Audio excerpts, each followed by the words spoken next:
Welcome to the game of the week. We are playing on the map Crownwood.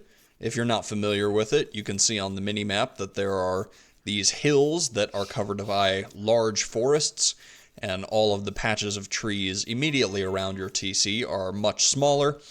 And so defending these faraway forests makes for some very aggressive plays. I'm playing as the Chinese. We are playing against Inca.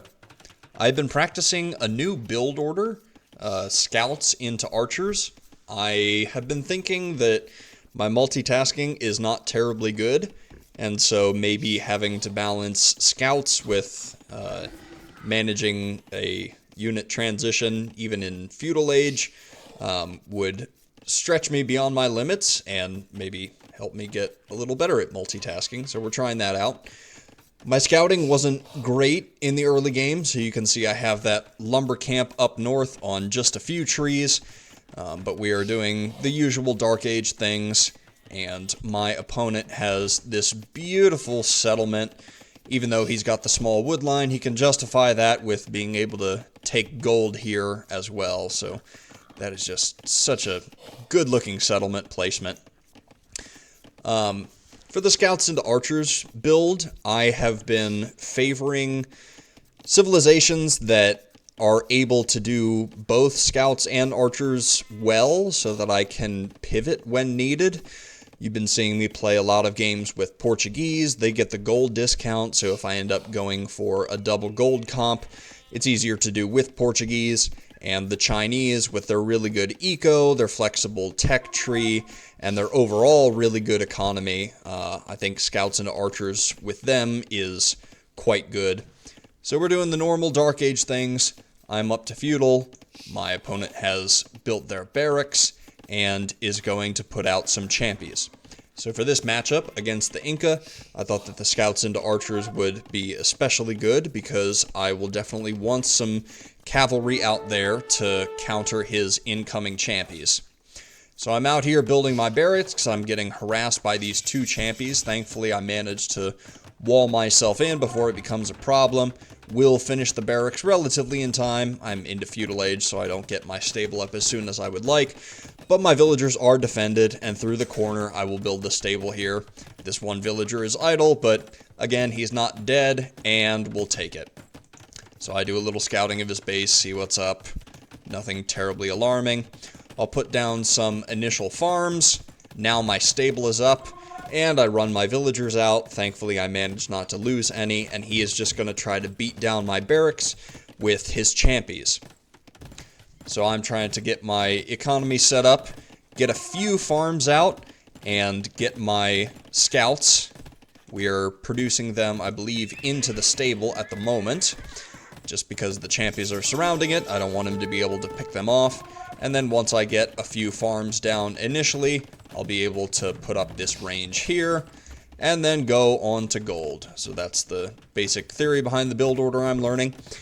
He's still pressuring my stable. I'm just putting out as many scouts as I can. I know that eventually this stable is going to go down, so I just run my scouts back to make sure I can mass them up before taking a fight.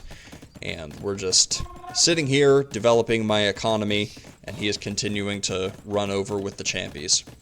With China, obviously, I have a huge resources collected lead, so we're going to mass up the scouts, and I'm going to let this 1 and 2 just run to their deaths. So if you've seen my games before, you know my unit control is not the best in the world. He's going to come over here with his champions. I have 3 trees left, so I'm going to run these guys off to this main wood line that I took up here. And thankfully I'm able to get the resource walls in around my gold, come in with my scouts and be able to defend from these champions. And eventually we'll be able to clear them with the scouts and now the archers coming out, and then I'm trying to reset, get all of my villagers back on making farms, get up to castle as soon as possible, and then invest a lot into making archers. We've got 4 scouts, and I've stopped with the scout production. I've got a healthy wood line here. I'm off this wood line in the back, which has essentially run out, and I'm going to go forward and see what's happening. He is producing a lot of spears. He's got 6 at the moment, and they're pretty much all here. The wolf is kind of dancing around both of our armies, so I'm kind of microing for the sake of getting his wolf to attack the enemy's guys instead of mine, and then do my best to set my scouts on the champies and my archers on the spearmen. So he ends up winning that fight. He gets out with 5 champies, but I am basically full walled at this point. I'm sending some extra villagers to wall quickly so he can't get in easily, and of course there's a hole. So he runs in. Thankfully, I had been massing archers this whole time, so I'm able to clear up a lot of those champions and chase the remaining ones out. And he is continuing to develop his economy. He's up to castle, and he is on to stone. I have not scouted this since I sent my scout back with the group of other scouts to defend my base, so I am not aware that he's going for a, presumably, castle drop soon. So I resource wall in this wood line to make sure it's safe, get my eco upgrades. He does not get his eco upgrades, and I am going to realize very soon, if I haven't realized already, that my opponent is investing very heavily into military. So this is going to be full aggression from him. I am up to castle about 45 seconds after he is. So he gets to castle. He's here building some outposts, but I have a large enough mass of archers. I'm able to kill one of the champions, and the other has to run away. He outposted my wood line to see what's going on there, so I think that's going to be an area of attack for him once he masses up more. He is going for a very bold castle drop right here, sending in some champion reinforcements. I'm getting crossbow, bodkin, and I clear out that champy. I don't see anything going on here. I got a big mass of archers, so I figure, okay, now is the time to go forward. He is coming around the other side of the wood line with villagers and champions. I see the villagers, but he runs in with the champions, and I know that I have to go back a little, and he's still running forward with these villagers, and will decide to put his castle right here. I got this random villager who retasked to that wood line, and I've got some archers in my base. I am fighting off these champions here. I decide to nestle myself in the trees so that he can't get a good surround, but because I'm paying attention to this, I don't notice the castle. And with my archers that I have right here, I very easily could have stopped that, but I was just so distracted, and only now do I see this castle that's going up that is almost completed at this point. Thankfully, this castle is not terribly threatening. It can range this archery range, but I have my other range safe here, so I can produce into this area. And so I see he's going so aggressive. I think my game plan now is we're just going to defend from inside my base to make sure that he can't push forward, even though he has this castle here. And again, continue to develop my economy. Now I'm getting armor upgrade, and I'm going to do transition into cavalry. I have 2 stables back here that I'm going to start producing knights from, and I'm going on to stone of my own just in case I need to do a counter castle. So again, just ranging whatever he puts out, making sure he can't get into my base. But I'm looking over here, again, very poor multitasking, and I don't see that he's going for my wood line. So he starts beating down my lumber camp, and then he sees that I've overchopped on this side, so he gets through with the champies, and all of these villagers, 11 villagers, are going to meet their doom. I'm going to try to run away, and I get out with 3. We'll see if they even survive. And again, just trying to range these scorpions with my crossbow, not take too much damage. I finally come out with the knights, so I'm able to beat back the champions, and he's making Kamiyuks from his castle. So now it's kind of just a micro game. Keep my crossbows killing the Kamiyuks so they can't hit the knights, and keep the knights on the champions. So we've both got double unit compositions right now, and we just need to control them well to make sure that they are hitting the right units. So I am able to get enough stone soon for a castle, so I end up going forward with these villagers, and he does a quick wall in the middle of nowhere, but he is able to catch me out with all of these units, and the scorpions are coming in. I'm very out of position, I forgot to set a rally point for my stable, so these 8 knights are just not being used, and I'm coming around with the crossbows. Again, my units are very out of position, so I am just losing so many of these villagers.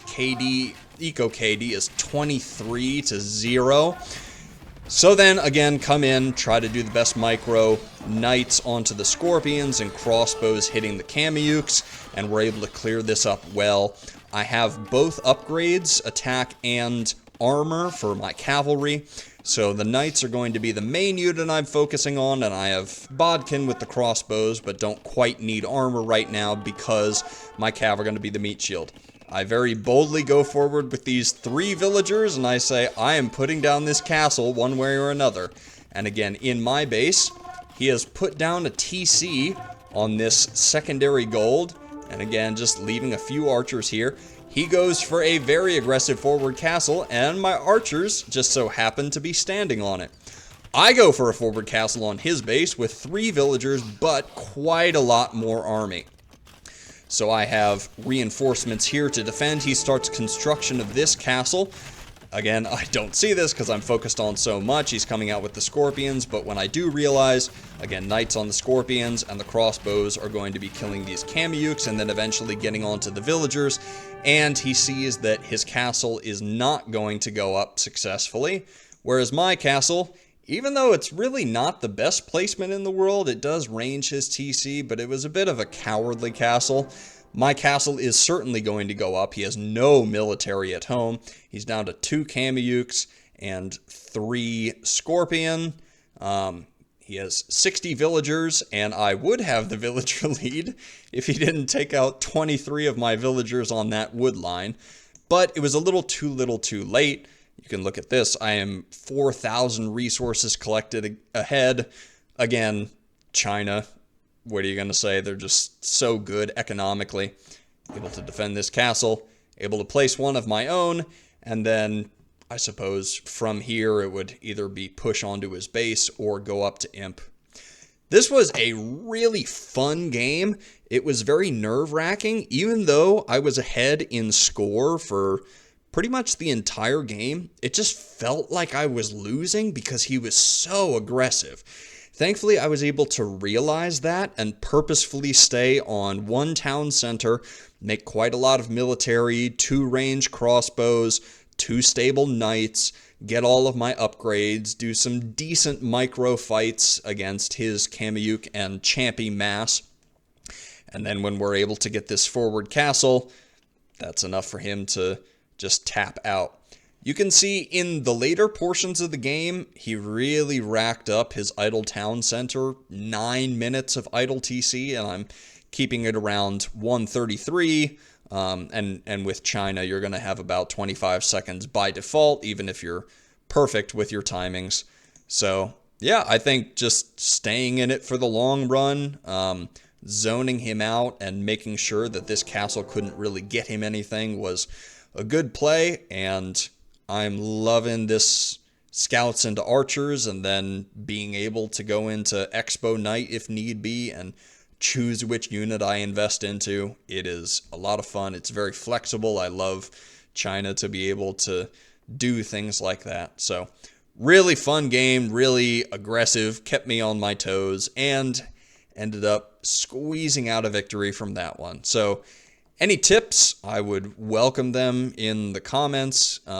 Always trying to improve. We're still around 1350 now, and hopefully I will show you some videos soon of me around 1400.